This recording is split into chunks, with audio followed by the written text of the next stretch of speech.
Hello viewers and my dear subscribers, I am back with a new video on internal reconstruction of companies. So in my previous video, I have already discussed the basic concept of internal reconstruction along with the various methods and forms of internal reconstruction. So there are basically three forms of internal reconstruction. The first one is alteration of share capital. The second one, reduction in share capital involving sacrifice of shareholders only. And the third one is reduction in share capital involving sacrifice of shareholders and other stakeholders. So in my previous videos, I have already discussed the first two forms, that is alteration of share capital and reduction in share capital involving sacrifice of shareholders, in a very detailed way along with some practical problem. So in this particular video, I am going to discuss the third one, that is reduction in share capital involving sacrifice of shareholder and other stakeholder. That means capital reduction will happen and it will involve sacrifice from both the shareholder and other stakeholder, that is creditors and the debenture holder. So this is the third way through which internal reconstruction is carried out. So normally what happens, without the approval of the creditor, the scheme of internal reconstruction, it cannot happen. There must be approval of the creditor. So as a part of the strategy, sometimes what happens, the creditors are also required. The creditors are dorkar hoy mane sacrifice korar karone. Okay, so they are also required to sacrifice their claim along with the shareholders. দুয়োজনে মানে sacrifice কৰিব, ক্ৰেডিটৰো নিজৰ claim sacrifice কৰিব, যিখিনি পাব লগা আছে sacrifice কৰিব, আৰু শ্বেয়াৰহোল্ডাৰৰ নিজৰ যিখিনি পাব লগা আছে সেইখিনি sacrifice কৰিব. Okay, and when the directors of a company they decide to reconstruct the company through capital reduction, they used to prepare a scheme of capital reduction. Okay, and that particular scheme is in accordance with the provision of section 66 of the Companies Act.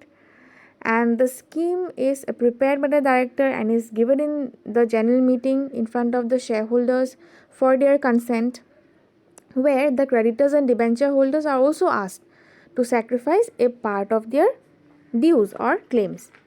And the scheme of capital reduction is also laid before the meeting of the directors and debenture holder. ঠিক আছে?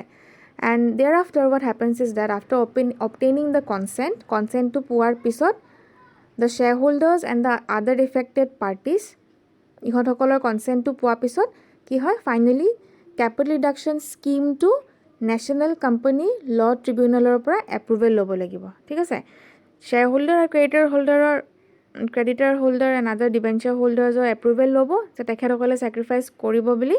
তাৰপিছত সেই particular এপ্ৰুভেলটো লোৱাৰ পিছত সেইটো national company ল ট্ৰিবিউনেলত পঠাব লাগিব.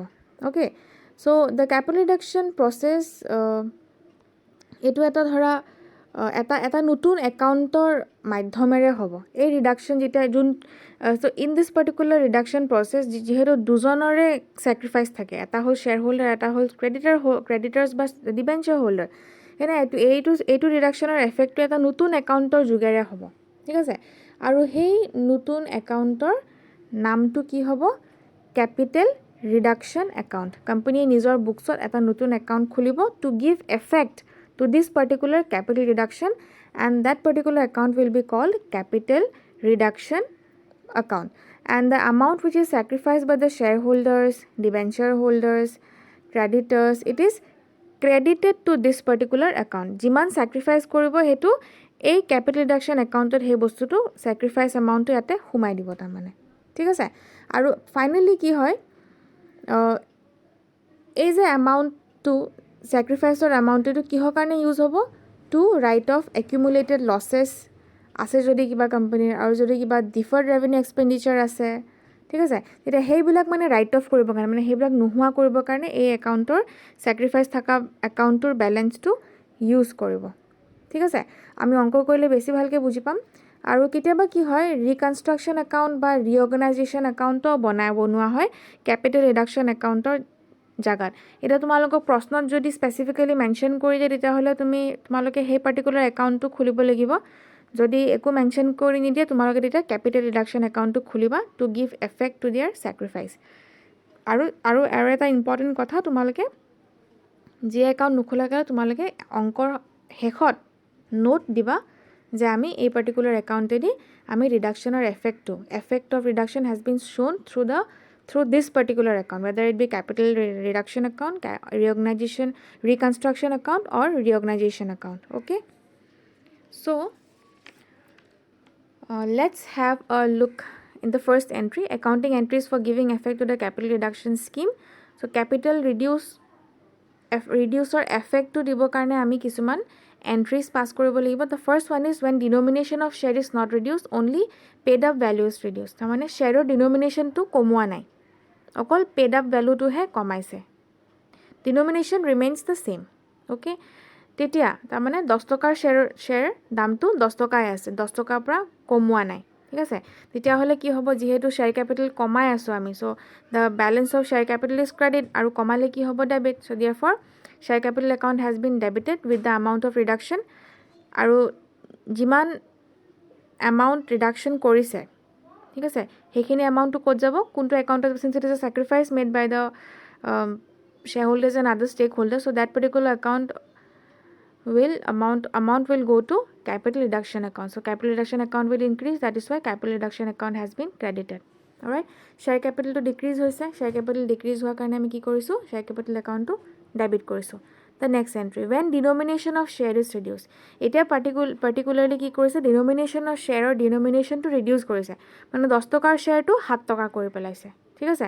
তেতিয়া হলে আমি কি কৰিব লাগিব, আমি পুৰণা ডিনোমিনেশন তো আমি একেবাৰে কমাই দিব লাগিব, বিকজ পুৰণা ডিনোমিনেশন নাথাকিব। এতিয়া শ্বেয়াৰৰ দাম নতুন হৈ গৈছে, 10 টকাৰ শ্বেয়াৰটো ধৰি 7 টকা কৰিছে, এটা নতুন শ্বেয়াৰৰ ডিনোমিনেশন কিমান হ'ব, 7 rupees, right. So therefore old ডিনোমিনেশনটো আমি একেবাৰে নোহোৱা কৰি পেলাইছো। যেতিয়া আমি ক্ৰিয়েট কৰিছিলো ক্যাপিটাল একাউন্ট ইনক্ৰিজ ক্ৰেডিট কৰিছিলো, এতিয়া আমি একদম নোহোৱা কৰি পেলাব লাগিব, কাৰণ কি নতুন ডিনোমিনেশন অফ শ্বেয়াৰ আমি হে ৰেকৰ্ড কৰিম, ওল্ড ডিনোমিনেশনটো নাৰাখো। হে 10 টকাৰ শ্বেয়াৰটো নোহোৱা হৈ যাব, তাৰে পৰিৱৰ্তে কোনটো আহিব, কনভাৰ্ট হৈ পেলাই কোনটো আহিব, 7 টকাৰ শ্বেয়াৰহে থাকিব। সেইকাৰণে 10 টকা দামৰ শ্বেয়াৰটো আমি কমাই দিছো ধৰা, আৰু এই 7 টকা দামৰ শ্বেয়াৰটো আমি বঢ়াই দিছো, তাৰ মানে এইটো শ্বেয়াৰ থাকিব, আমাৰ নতুন এন্ট্ৰি কৰা হৈছে, সেইকাৰণে শ্বেয়াৰ ক্যাপিটাল ইনক্ৰিজ ক্ৰেডিট। আৰু যিমানখিনি স্যাক্ৰিফাইস কৰিছে সেইখিনি এমাউন্টটো ক'ত যাব, ক্যাপিটাল ৰিডাকশন একাউন্টত যাব, ঠিক আছে। যিমানখিনি স্যাক্ৰিফাইস কৰিছে with the amount of sacrifice, যিমানখিনি কৰিছে এটো ক'ত যাব, ক্যাপিটাল ৰিডাকশন একাউন্টত যাব। I hope the entry is clear.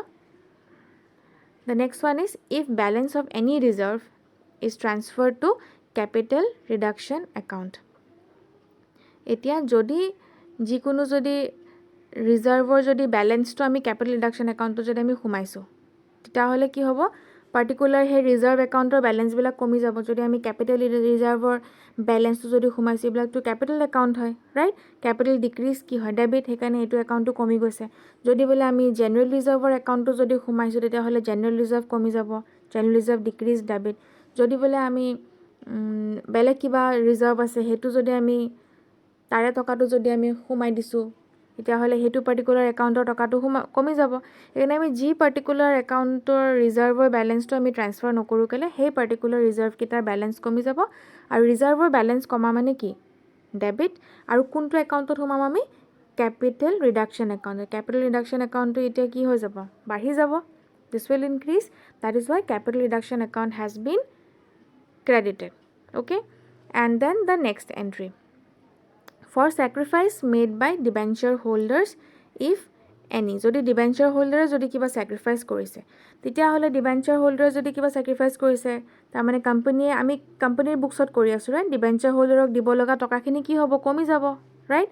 So therefore debenture account has been debited, because when debenture was created it was credited, right, because debenture holder company পইচা দিব লাগে, they are the creditors of the company, debenture account credit কৰা হৈছিল। এটা যেহেতু sacrifice কৰি দিছে, মানে স্যাক্ৰিফাইস কৰা মানে ত্যাগ কৰি দিছে, নালাগে পইচা আমি নলও যেনিবা, বুজিছা। তো গতিকে ডিবেঞ্চাৰ একাউণ্টটো কি হ'ব, আলটিমেটলি কমি যাব, আৰু ডিবেঞ্চাৰ কমা মানে ডেবিট। আৰু যিমানখিনি স্যাক্ৰিফাইস কৰিছে হেতু ক'ত যাব, the sacrifice will go to capital reduction account. So I hope the entry is clear. Let's move on to the next entry. So this is for sacrifice made by creditor holders if any. যদি creditor holder যদি কিবা sacrifice কৰিছে, তেতিয়া হলে similarly debenture holder আমি যোনটো আমি logic apply কৰিছো, the same logic applies A creditors holder ক দিব লগা কমি যাব, liability decrease credit, আৰু যিমানখিনি sacrifice কৰিছে এটো ক'ত যাব, capital reduction account ত যাব।